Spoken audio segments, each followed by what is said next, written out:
Mulai dari garis keempat, tekanan lautan sejati akan terus meningkat. Dingin yang dipancarkan dari laut langsung menuju ke matahari, dan kadang-kadang bahkan ilusi bahwa jiwa membeku. Luo Zeng dan Ling Xuang masih mempertahankan kecepatan mereka sendiri. Lagi pula, selama mereka mau, dalam kasus jiwa yang cukup, tidak ada masalah dalam bergegas melalui bagian hari ini. Kecepatan semacam itu masuk akal bagi mereka, tetapi di mata orang luar, itu sangat mengerikan. Kali ini, pada akhir garis 4 segmen, saya masih memiliki beberapa masalah. Gelombang lautan makna sejati menjadi sangat sengit di dekat garis 4 segmen. Perahu Luo Zeng yang sebenarnya hampir terbalik, tetapi ia masih menggertakkan giginya. Keesokan harinya, Cao Yang membaca dan bangkit. Aroma Luo Zeng, yang membuka matanya, menjadi lebih kuat. 2 hari menuju Longcheng, Luo Zeng terus-menerus melewati garis 3 segmen dan garis 4 segmen.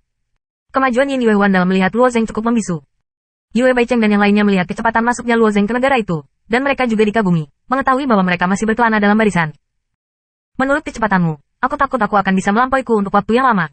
Yin Yuehuan menghela nafas dan berkata. Luo Zeng tersenyum sedikit, aku takut masih punya masalah dengan orang-orang ini. Aku ingin pergi ke Longcheng lagi. Jangan bersamaku. Sepasang mata Yin Yuehuan lemah dan pingsan. Tidak, saya akrab dengan aturan Longcheng. Saya hanya perlu memasuki menara kehidupan dan kematian. Jika saya tidak bisa kembali hari ini, saya masih memiliki masalah dengan Yin Qi untuk mengurus rakyat saya, kata Luo Zeng. Tidak ada ruang untuk budidaya di luar kota naga, dan tidak ada rumah yang layak. Jika Anda fokus pada arti sebenarnya dari pedang, itu tidak masalah. Penataan Tiangong bisa dimengerti. Lagi pula, sebagian besar orang luar yang bergabung dengan kota naga memahami Tao. Sungguh, menyeberang sisi lain. Perlu menghabiskan banyak waktu dan upaya untuk menemukan tempat yang cocok untuk budidaya. Yin Yuehuan secara alami setuju untuk turun, hanya untuk memperhatikan beberapa luo, lalu dia langsung pergi ke kota naga. Di sisi barat lain dari Dragon City, sebuah menara tinggi menyerupai labu didirikan, dan bagian luarnya dicat merah gelap, yang mencolok di kota naga bersalju. Ketika Luo dan Yuan Yue pergi ke tempat ini kemarin, Luo Zeng bertanya kepadanya. Ini adalah menara pembuatan pedang dari Longcheng, dan satu-satunya tempat untuk berlatih di Longcheng. Luo Zeng diam-diam mengingatnya, tetapi Yin Yuehuan mengatakan kepada Luo Zeng bahwa lebih baik datang ke sisi lain untuk datang ke sini lagi. Adapun alasannya, dia tidak menjelaskan. Ketika Luo Zeng mendorong pintu, dia melihat seorang pria tua dengan topeng di sisinya bersandar di satu sisi, seolah-olah dia menutup matanya. Pria tua bertopeng itu tidak membuka matanya. Pada saat Luo Zeng mendorong pintu, dia menggunakan jarinya untuk menunjukkan dan berkata, tidak ada pantai lain, keluar.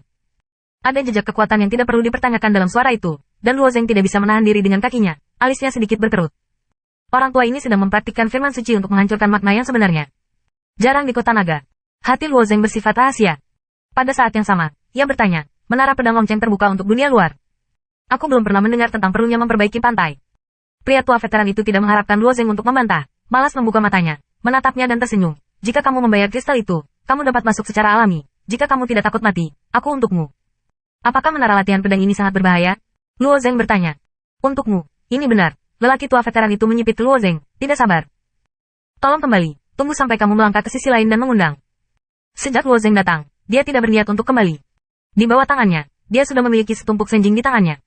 Dia berkata dengan keras, karena menara latihan pedang terbuka untuk dunia luar, tidak ada alasan untuk memalingkan orang.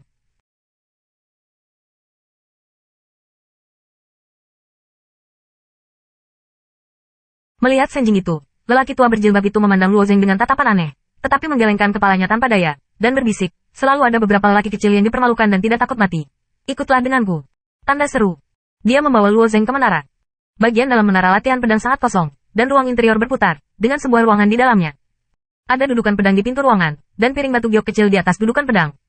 Letakkan kristal di piring batu giok.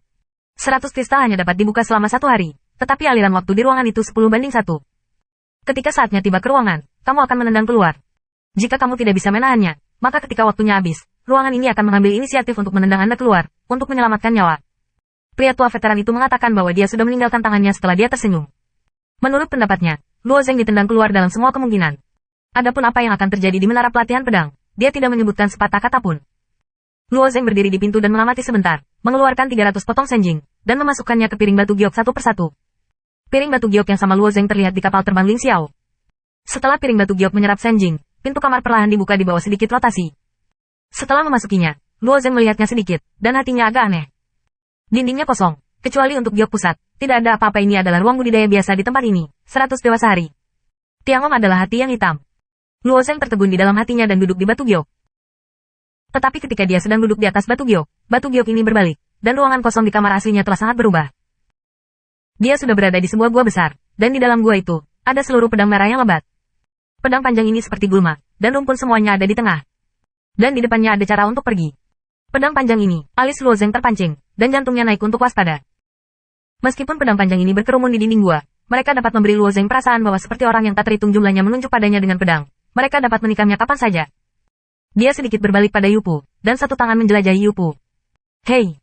Pedang panjang di puncak gua telah mendorongnya. Hei! Pedang itu begitu cepat sehingga menyapu lengannya dan meninggalkan jejak berdarah yang dangkal. Pedang yang kuat. Dapat memotong tubuh Luo Zeng. Pedang ini memiliki setidaknya satu kekuatan dewa. Telah mencapai kekuatan penuh dari entry pertama ke sisi lain dari pantai, jika lengan takut dipotong. Pedang panjang ini bisa mengancam hidupnya. Luo Zeng kemudian mengerti kata-kata pria tua veteran itu. Apa yang dia katakan itu benar. Menara latihan pedang tidak cocok untuk orang-orang di bawah sisi lain. Jika Anda tidak bisa mengatasi pedang panjang ini, Anda hanya bisa duduk di lingkup Yupu dan menunggu waktu untuk menendang diri sendiri. 30 hari, kamu harus keluar dengan kekuatanmu sendiri. Luo Zeng mengatur pikirannya mengganggu di dalam hatinya, dan duduk di batu giok untuk mengeluarkan pedang Sansan lagi.